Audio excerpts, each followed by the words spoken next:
This is a reading from Buddhist teacher Pema Chodron's book, Start Where You Are, A Guide to Compassionate Living.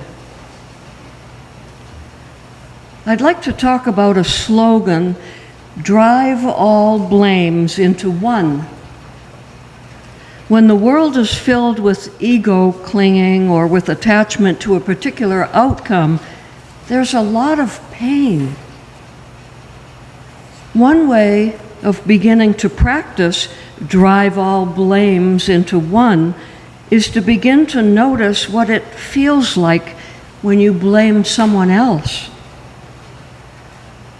What's actually under all that talking and conversation and how wrong somebody or something is? What does blame feel like in your stomach? When we do this noticing, we see that we are somehow beginning to cultivate bravery as well as compassion and honesty. When these really unresolved issues of our lives come up, we are no longer trying to escape, but beginning to be curious and open toward these parts of ourselves. Drive all blames into one is a healthy and compassionate instruction that short-circuits the overwhelming tendency we have to blame everybody else. It doesn't mean instead of blaming the other people, blame yourself. It means to be in touch with what blame feels like altogether.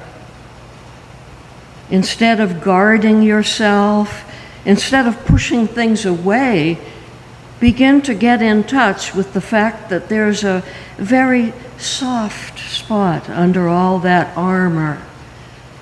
And blame is probably one of the most perfected armors that we have. When you feel that something is wrong, let the storyline go and touch in on what's underneath.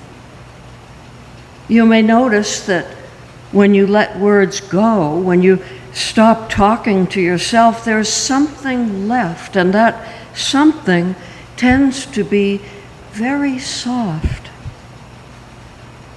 At first, it may seem intense and vivid, but if you don't recoil from that and you keep opening your heart, you find that underneath all the fear is what has been called shaky tenderness. Here ends the reading. Peace be unto all who hear. Everything is in stories. The stories we hear and the stories we constantly tell ourselves about what is going on, what's real, what's right, and what's wrong. So why not start with a story from right now, from what's happening in our lives? Jeff's sister, no Jeff from this congregation, but another Jeff. Jeff's sister is an urgent care doctor who sees multiple unvaccinated COVID patients a day. She gets a breakthrough case of the virus. And then her elderly parents, also vaccinated, get it. They are both in their 80s. Neither of them has symptoms, but the father takes a fall, and he winds up in the emergency room where he is tested as just a matter of protocol, of course, found to be positive, and then he is promptly put in a COVID isolation unit. He is in there for 8 days, incommunicado. The food that his children drop off for him never gets to him. They are unable to contact him by FaceTime. He is unable to call out. We know how busy and overwhelmed hospitals are right now. This is the opposite of a condemnation. It's just a report of the situation in many of our nation's overwhelmed hospitals. after a time, father comes home, having lost a dangerous amount of weight. He can't walk and is mentally confused. He has had a catheter put in and subsequently develops an infection. As a result of the infection, he spikes a fever and goes back into the hospital. And today he is back in COVID isolation for safety's sake, for himself and everyone else. And he hopes to get the 2 negative COVID test results 2 days apart. That will be his ticket out of the hospital and into rehab. Mortal beings know that we're vulnerable. We're fragile. We know that things happen. We pass germs even when we're ultra careful. No one is guaranteed.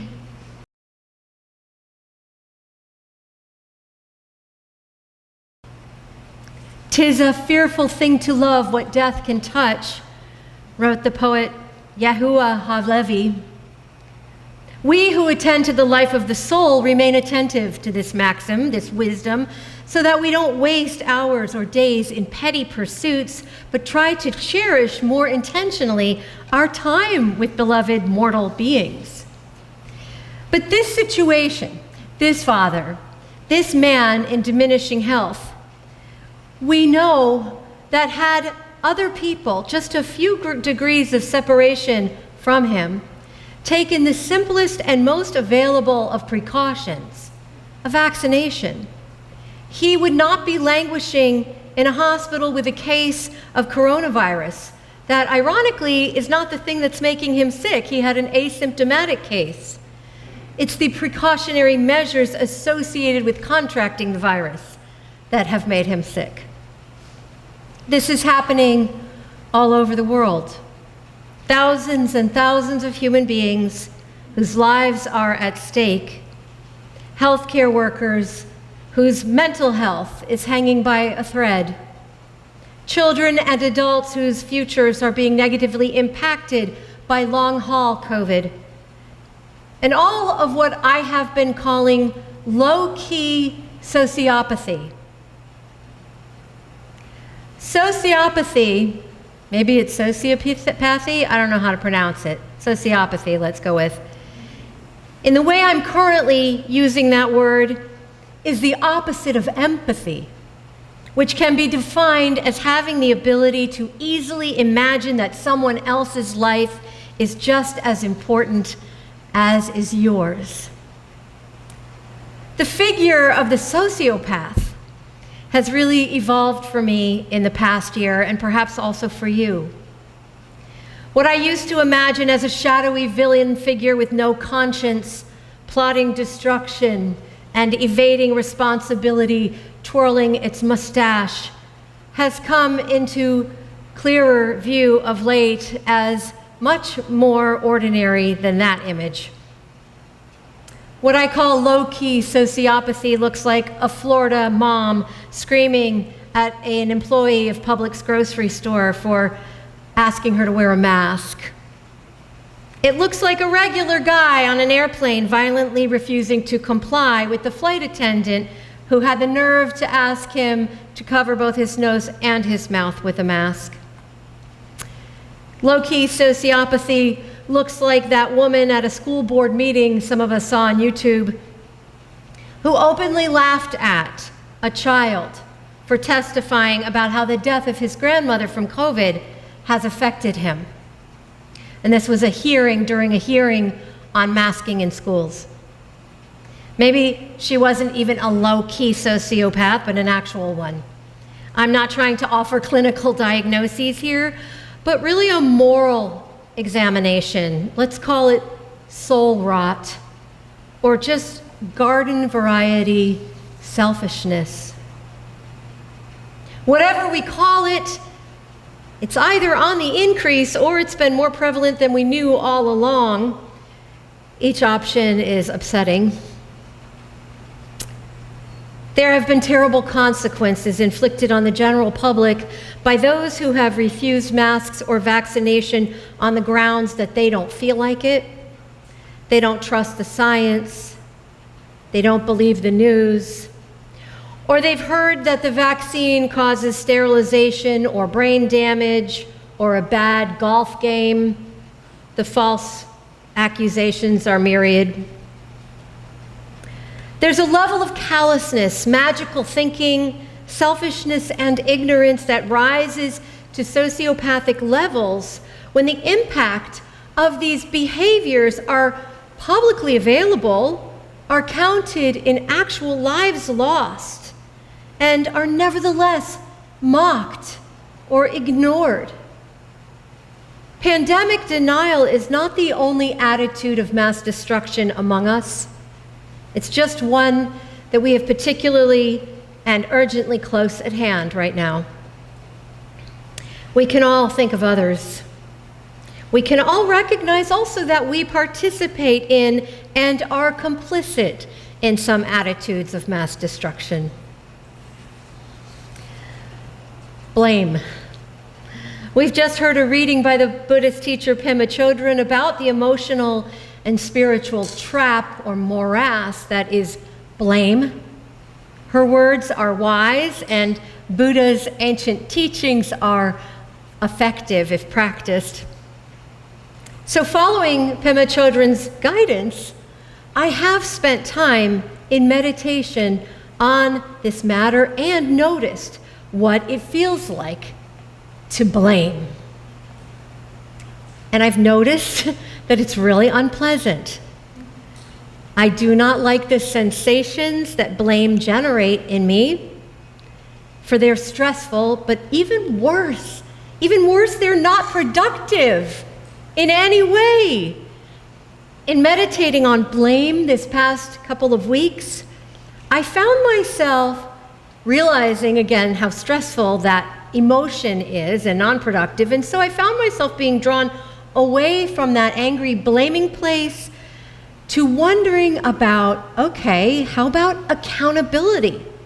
Blame's more measured and productive cousin. Accountability requires honesty, and it's connected to practices of fairness and justice. Whereas blame sits by itself and stews, accountability presumes that conversations, relationships, and interest in a way forward through conflict are mutually desired and can be found, and that everybody has something to learn. Everybody may have cause to repent of some behaviors or attitudes or assumptions, and everybody can find a way together. Blame just stops at blame. It's devoid of the creative energy that is the source of all solutions and all evolutions.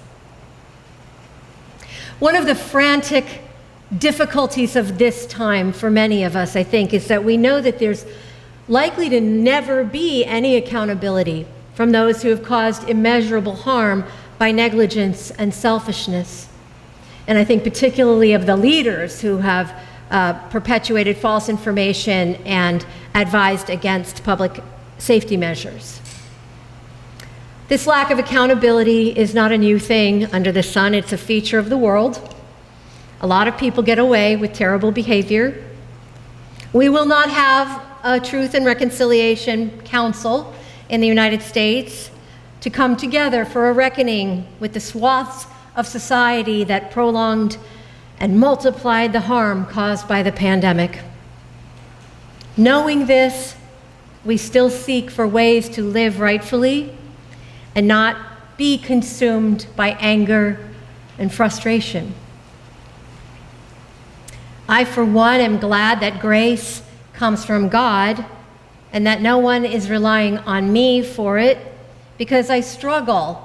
I'm spotty with my grace practices. I struggle to find it in my heart not to hotly resent anti-vaxxers and mask refusers, but I know I have to move beyond that.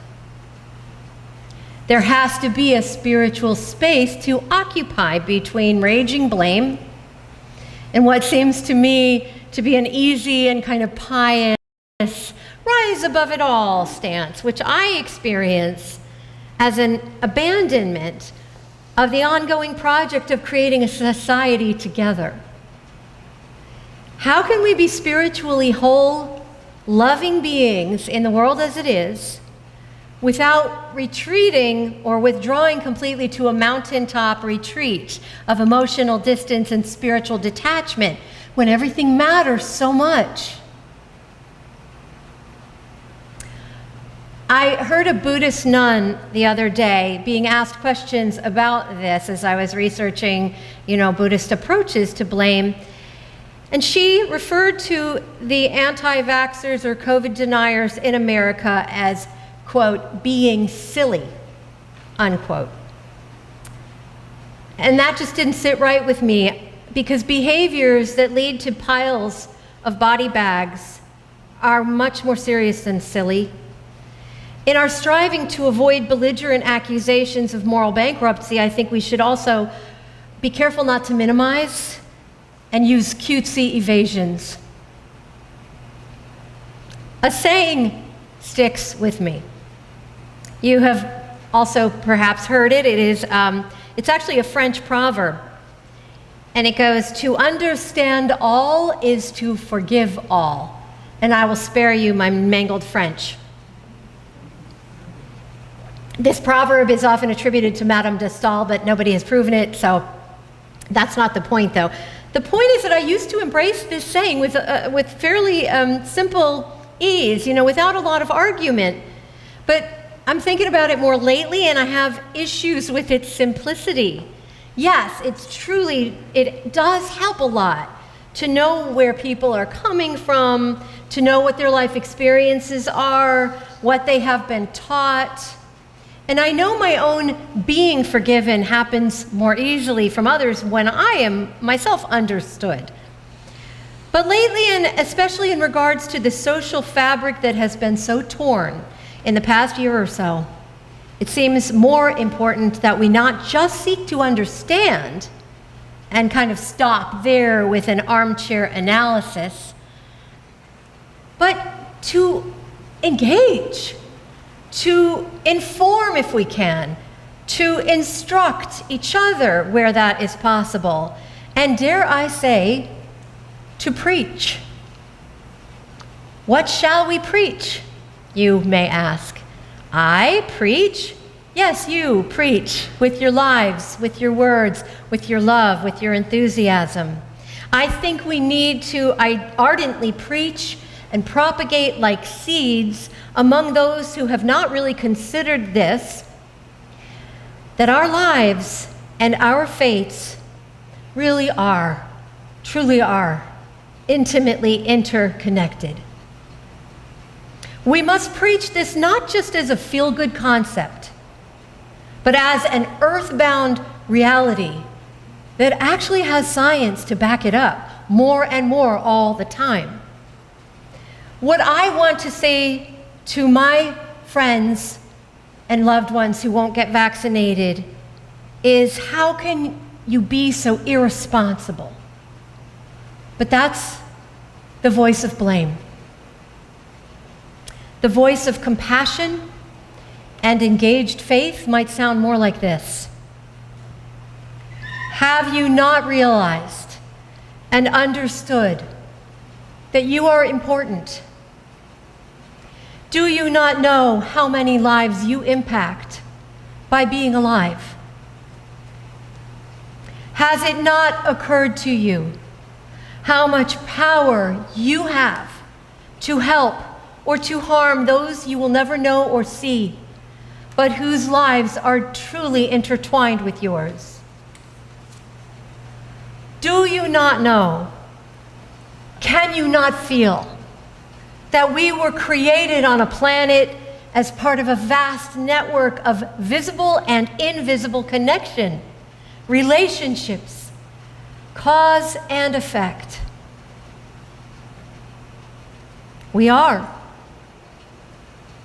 We need to examine, study, understand, celebrate, and be accountable to that reality of our creation.